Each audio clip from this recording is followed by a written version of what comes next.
All right, let's set the scene. It's 1969. The summer of love is, well, maybe fading a little, but that counterculture vibe, it's still going strong. Yeah. You've got the Rolling Stones, the biggest band in the world at that point, and they decide, hey, let's throw a free concert. A West Coast Woodstock, Yeah. as they called it. Huh? What could go wrong, right? Yeah. West Coast Woodstock, what could go wrong? Well, as we're going to find out today, a lot could go wrong.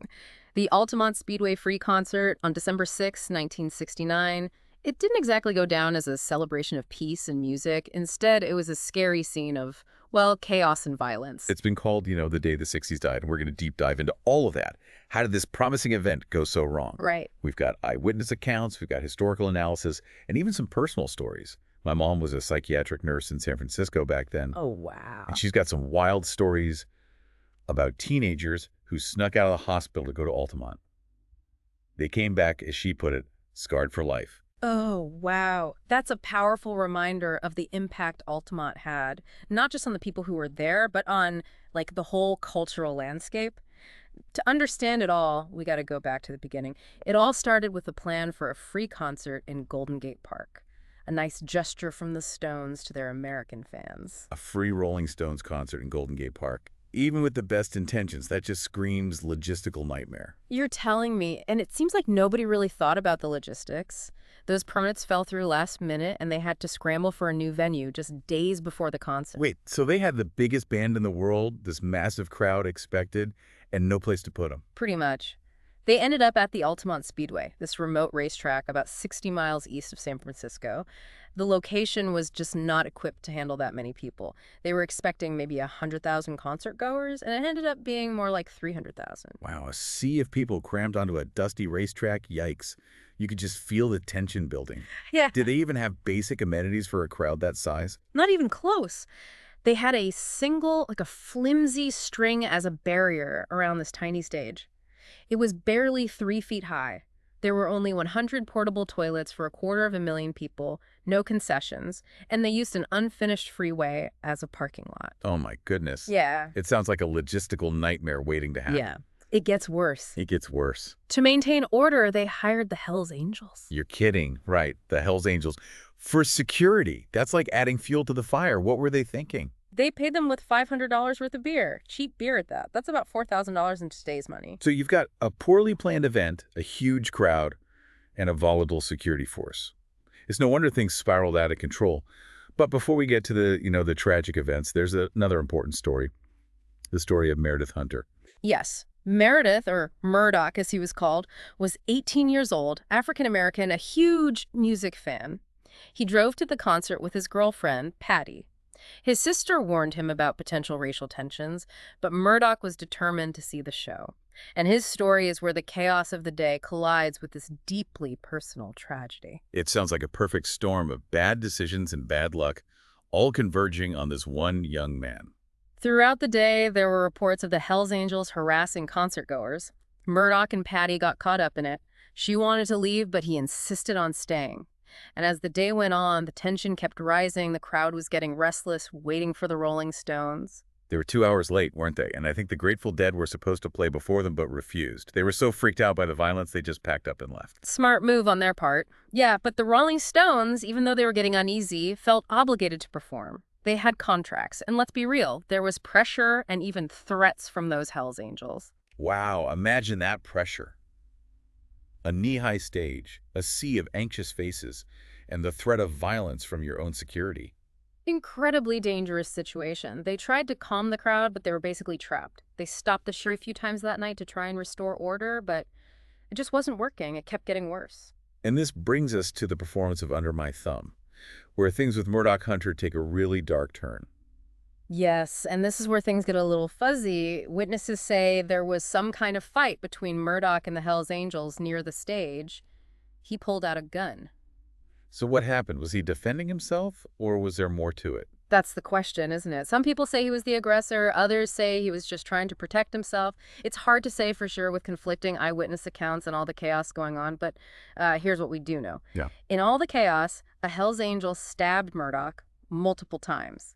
And as he lay on the ground, they beat him. It all happened right there, feet from the stage, while the Stones were playing. Oh my God. Yeah. That's just horrifying. The music, the crowd, the violence, it's all so disturbing. Did the concert stop after that? It didn't. The Stones actually finished their set, then they took off in a helicopter, just like fled the scene. A rock band escaping a riot in a helicopter. That really paints a picture of just how dangerous and out of control things were. Yeah. But what about Murdoch Hunter? What happened after he was killed? Was anyone held responsible? Well, Murdoch wasn't the only one who died that night. 3 other people died in separate incidents too, which just shows you how little safety and control there was. One young man drowned in a canal nearby, and 2 others were killed in a hit and run. It's just heartbreaking how this one poorly planned event had such ripple effects. But what about the Hells Angel who stabbed Murdoch? Was he ever brought to justice? He was charged with murder, but a jury found him not guilty. He claimed self-defense. And to add insult to injury, nobody involved with the concert, not even the Rolling Stones, reached out to Murdoch's mother after his death. Wow, that's just awful. It seems like everyone was just trying to distance themselves from what happened. But with such a huge failure, someone had to be held accountable, right? Well, that's the thing. The whole thing was so chaotic. It's hard to pinpoint exactly who was to blame. The entire event was a failure, from the lack of planning to the Hells Angels as security. Speaking of the Hells Angels, their role in this is pretty clear. They weren't just there. They seemed to be actively causing trouble and making things worse. Do you think they alone were responsible for the volatile atmosphere? I mean, they were definitely a catalyst. But you have to look at the bigger picture, too. This was a time of so much social and political upheaval. The Vietnam War was happening, the civil rights movement was gaining momentum. The concert became like a microcosm of all those tensions, all those anxieties and frustrations just boiling over. It was like this clash between counterculture ideals and the harsh reality that refused to cooperate. Right. You had this peace and love movement colliding with authority, you had racial tensions, and a whole lot of drugs and alcohol fueling it all. Exactly. And in that environment, the Hells Angels, with their, disregard for authority and their kind of brutal anti-establishment vibe, they resonated with a certain part of the counterculture. Yeah. They weren't there to keep the peace. They were there to exert their own control, and that control often meant violence. So it sounds like the Rolling Stones, even though they tried to calm things down, were ultimately powerless to stop it. Yeah, they were in a no-win situation. They were caught between a rock and a hard place. But their decision to keep playing, even as things got more violent, has been debated ever since. Right. Some people say they should have stopped, that them being there just made things worse. Others say they were doing the best they could in a really dangerous situation. It's a tough ethical question. Yeah. On the one hand, they had a responsibility to their fans, to the people who organized the concert, and to their own safety. But on the other hand, them playing might have contributed to the tragedy. Yeah. There are no easy answers. Yeah. And then there's the filmmakers, the Maysles brothers. They were there to document the Stones tour. They kept filming through it all, including Murdoch Hunter's death, in graphic detail. Their documentary, Gimme Shelter, it became both famous and controversial because of that. Yeah, some people called it a masterpiece, a raw, uncensored look at the dark side of the 60s. Others said it was exploitative, that they were profiting from a tragedy. It definitely got people talking about the ethics of documentary filmmaking, and that conversation is still going on today. Exactly. When is it okay to film violence? When does a filmmaker have a responsibility to intervene? These are tough questions with no easy answers, and they get to the heart of the ethical issues faced by anyone trying to capture and show reality, especially in situations with a lot of conflict or suffering. These are definitely challenging questions to grapple with. As we try to make sense of Altamont, I think it's important that we face these questions head on, honestly and thoughtfully.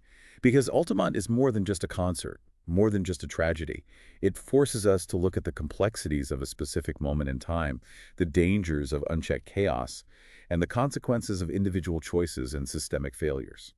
It reminds us that even with good intentions, even when people are trying to promote peace and love, things can still go very wrong. And when they do, the impact can be huge and long-lasting. So where do we go from here? What are the lasting impacts of Altamont? How did this one event, this one terrible day, affect history? That's what we'll explore in the final part of our deep dive. We'll look at the event's cultural significance, its role in shaping the concert industry, and its legacy as a cautionary tale. We've been talking about what led up to the Altamont Free concert and, everything that went wrong. The last-minute venue change, the lack of proper facilities, that whole disastrous decision to hire the Hells Angels. It just seems like every decision pushed them further towards disaster. And in the middle of all that, you have Meredith Hunter, this young man who lost his life in a senseless act of violence. Right. It's a tough story, and it leaves us with so many questions. But now looking back, what's the legacy of Altamont? How did this one concert, one terrible day, change things? How has it impacted us today? Well, a lot of people see Altamont as the end of an era. The 1960s, a time of idealism, social change, this rising counterculture. It all seemed to come crashing down at Altamont Speedway. That dream of peace and love that was so strong at Woodstock, it just evaporated in the dust and the violence. Like a harsh dose of reality, shattering the naive optimism of that 60s counterculture. Exactly. Altamont showed that you couldn't just erase deep-seated problems like violence and societal division with music and good vibes. Right. It revealed this darker side of the movement, how those utopian ideals could twist into something really bad.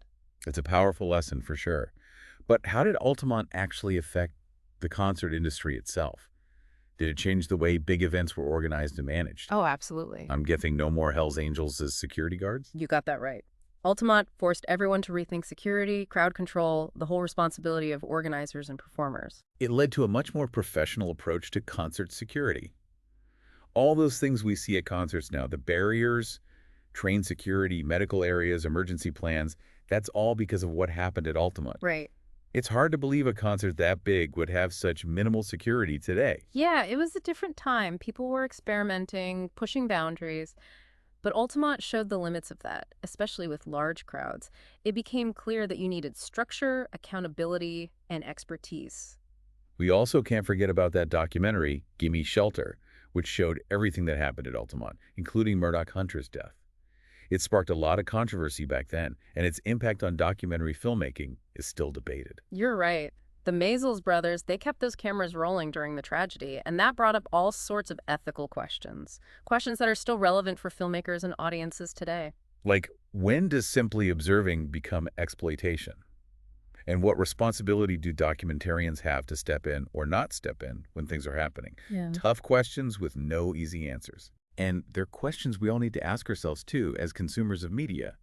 Are we part of the problem, or are we challenging the stories being told? Right. Altamont reminds us that there are always many sides to a story, many truths woven into any historical event. It pushes us to look beyond the surface, to really dig into the details, and to be critical of both the information we're given and the entertainment we consume.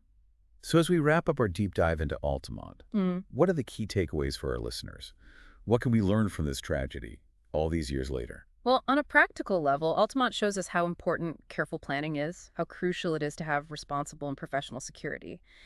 And we need to be aware of the warning signs that things might get out of control. Right. But on a deeper level, it's a cautionary tale about how fragile idealism can be, how even when people are striving for peace, chaos can erupt. And it reminds us that both individual choices and systemic failures have consequences that can last for generations. It's a reminder that history isn't just dates and events.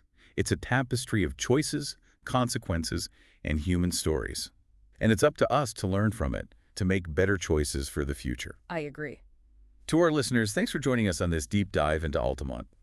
We encourage you to keep learning about this event, to look at it from different perspectives, and to think about how it still shapes our world today. Till next time, stay curious, keep learning, and Keep rockin', but stay safe out there.